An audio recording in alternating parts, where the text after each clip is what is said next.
Hey guys, welcome to my review of Path of Exile.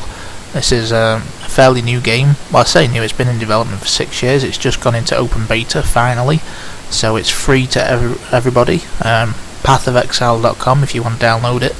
It's about 5 gig and it doesn't come down at full speed, so you want to set aside a couple of hours to get it.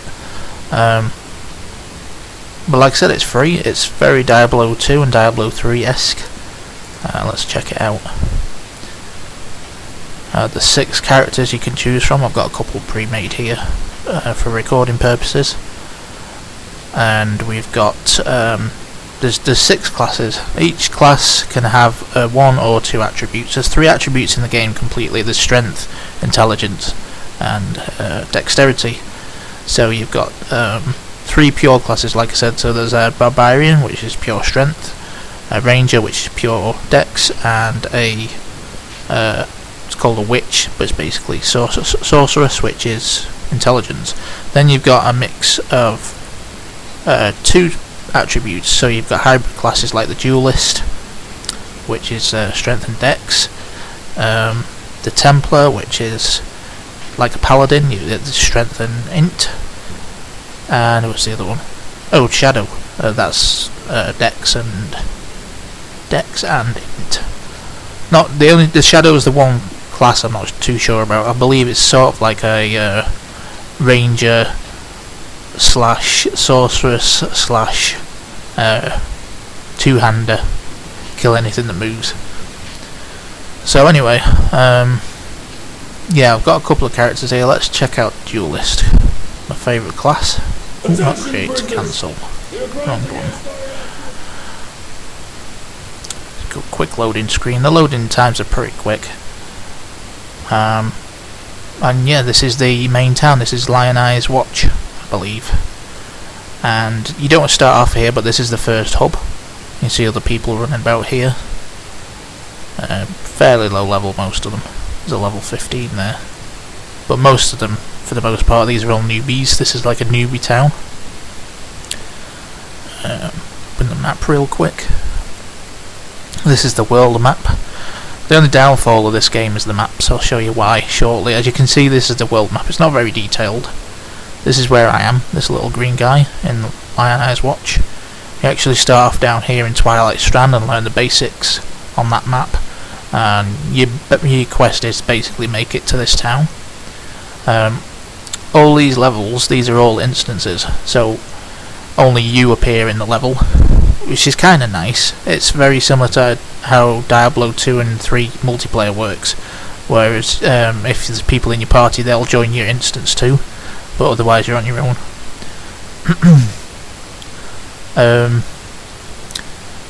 There's again, similar to Diablo 2 and 3, I'm going to be comparing it to that a lot because it's very similar. There's waypoints, so these maps here with the blue circles have waypoints in them, so you can get back into from the map to town and backwards and forwards and sell stuff and buy stuff and slay stuff. There's portal scrolls, again similar to Diablo, so you can open a portal, jump in, head to town, sell stuff, restock, and head back out. So that's the world map. The in-game map, not very good. I'm not even sure how well it'll show up on YouTube, but it's an overlay like you get in Diablo. Very, very basic though. I'll move about a bit so you can see me moving. I'm this little X here. These X's are NPCs. This big blue blob down here, that's the waypoint to teleport to, and these red dots are entrances and exits to different maps. So that'll take me back to the newbie map. That'll take me out to the first sort of non-newbie map, the first place you head out to basically. But the map's a map now, it's easy to hit the waypoints. But yeah, not a very good map. I hope they update that a bit, because it's not, one thing, it's not very easy to see, and 2, it's not very detailed. The only other thing I've seen on a map so far is green blobs, which are like quest objectives. That's the only thing I can criticise of this game so far. Everything else is excellent. The graphics are excellent. Let's check out some of the interfaces. This is the inventory. almost identical to Diablo 2 and Diablo 3 somewhat. So you've got your weapons, your armour, your accessories, your potions, and your main inventory. Let's go through some of these a little bit. The items are fairly similar to what you'd expect in this type of game. You've got your magic items, your non-magic items, different levels of magic items, so that's that blue. This is gold. Yep, gold or yellow. I'm not sure what the actual names are, but if it was Diablo 2 or 3, I think they're rare. I don't know. I presume there's higher, but that's the best piece of equipment I've got so far.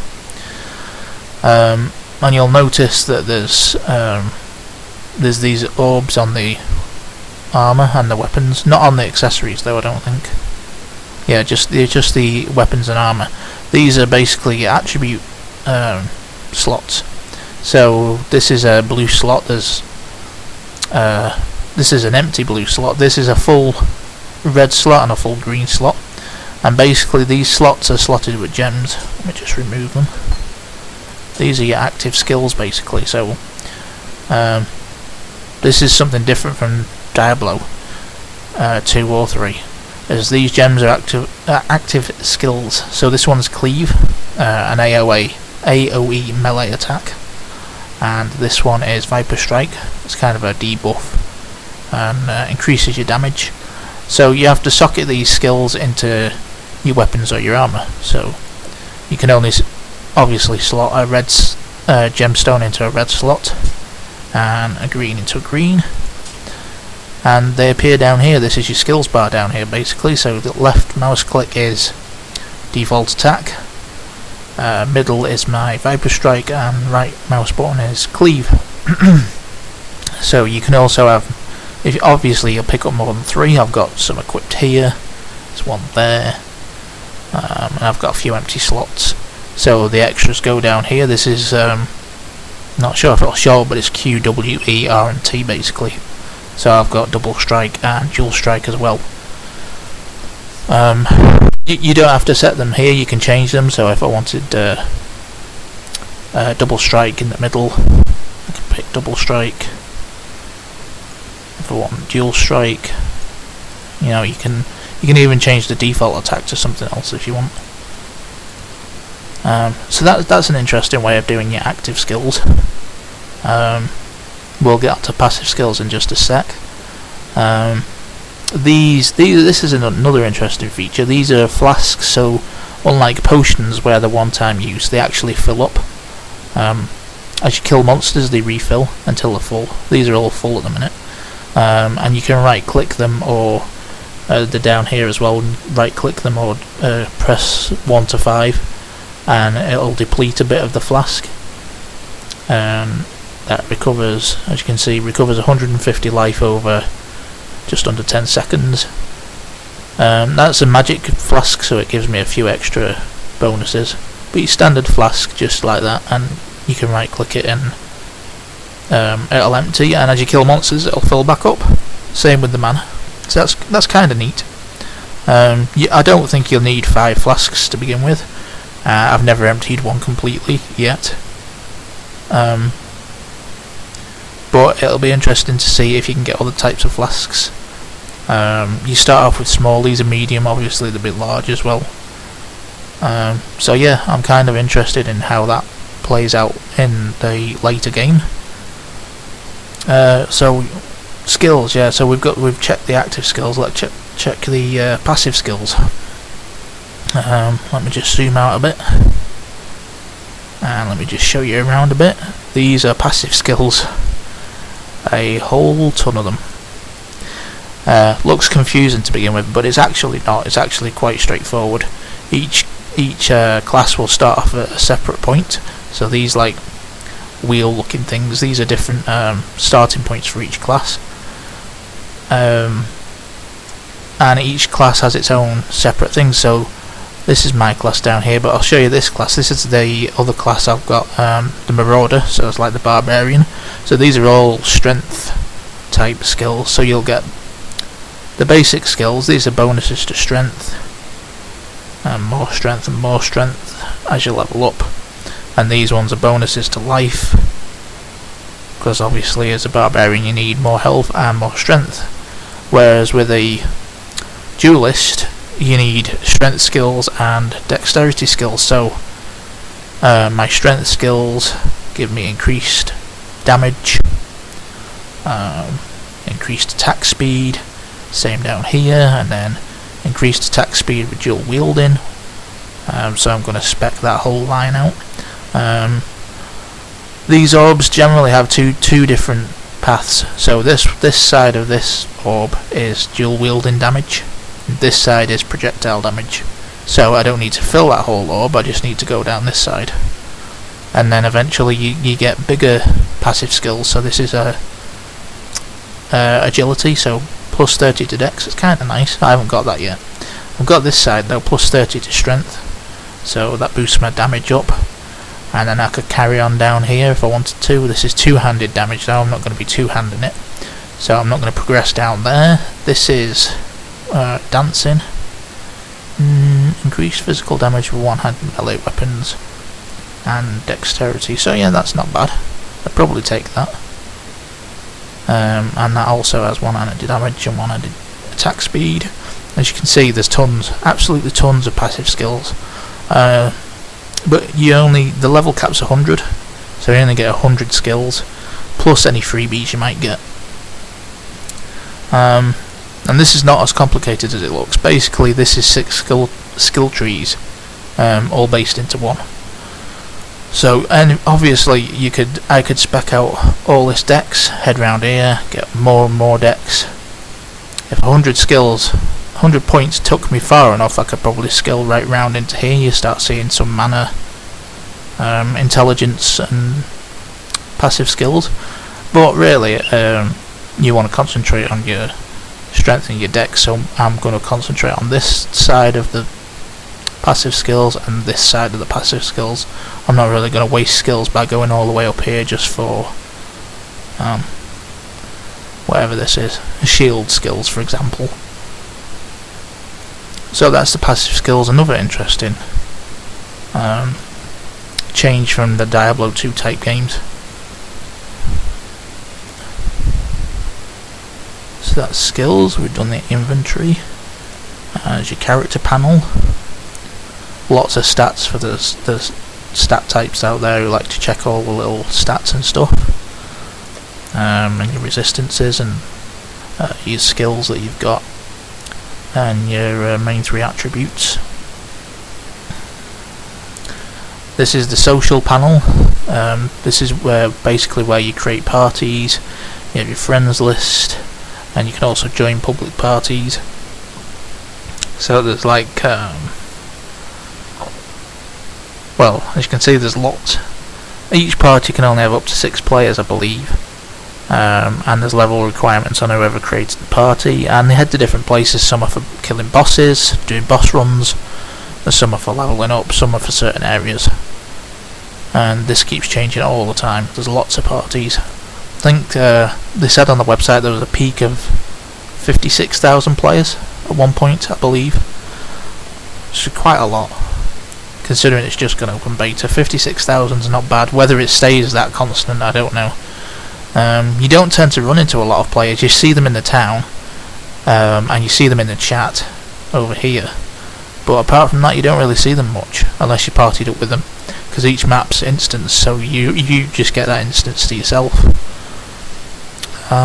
Let's see what's next. Over here you can see this as a progress bar of one of my gems that I've got equipped, Viper Strike. These skills level up over time. I'm not sure how they level up. I'm presuming it's just a percentage of your XP that levels them up, so this is almost level 3, so that'll increase the stats of that.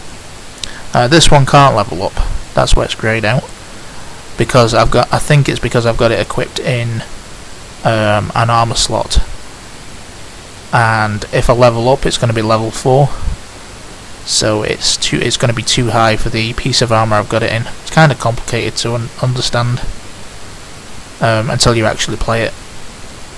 The active skills are quite interesting. There's a lot of management going about, because if I want to, for example, if I check my stash, which I'll explain in a sec, I've got a couple of swords here. I'm high enough to use them, I've just not got enough dex, but if I want to swap this out for that, this has only got one green slot, and I've got a red and a green gem in this sword, so I'd have to find somewhere else to use I'd have to find a red socket so I could slot it in there. So there's a lot of juggling going on as you level up. While I'm here, let's explain all these. There's no currency in the game. There's no gold, nothing like that. So when you sell stuff, you get fragments and shards, which are these things. Let me show you. These are shards, so this is one type of shard. And basically shards stack up until you get a certain amount. So this one, if you get 20, it becomes an orb of alteration, which is actually, yeah, an orb of alteration. And these are main items which do something. So this one reforges a magic item with new random properties. So I could take that sword, for example, use an orb of alteration on it, and the stats would change. And there's all sorts of different ones. This one reforges a rare item with new random properties, so I could apply it to that. An orb of chance, it upgrades a normal item to a random rarity, so I could get a magic item, a rare item, so on. And then there's other things like scrolls of wisdom, to identify stuff. Alchemy shards to get an orb of alchemy. Lots of different shards and orbs and stuff like that. So it's a neat way of dealing with the well, there's no economy as such, but it's a neat way of dealing with items, because you don't really want to leave stuff on the ground in this kind of game, whereas Diablo 2 you'd leave like the grey items and the white items, you'd only pick up the magic. Here you need to pick up everything to start off with, because you'll get scroll fragments and shards and stuff like that, and you can build up, so everything you want to pick up and sell. But the inventory is not that big, so you have to end up doing a lot of runs to town and stuff.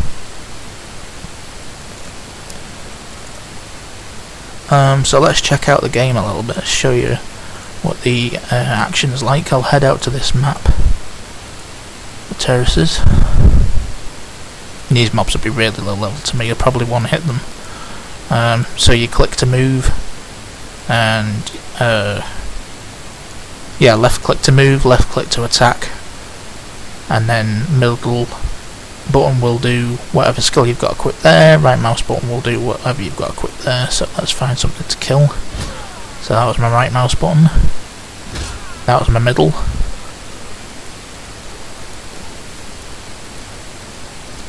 and then just standard left click.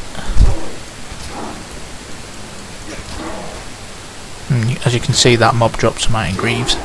Neat thing about stuff that drops is you can see, if it shows up well enough, there's actually a red and a green dot next to those iron greaves, so you know already that it's got a red slot and a green slot for your gems. And like I said, you want to pick all this sort of stuff up to begin with, so you can sell it for fragments and shards.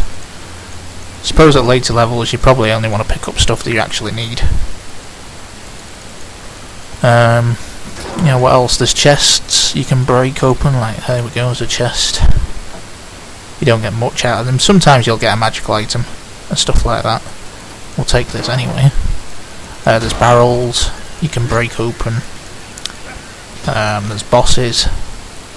Some of the bosses are easy, some of them, especially the ice type bosses that use frost and freesia, they can be a pain. Died to one of them quite a few times.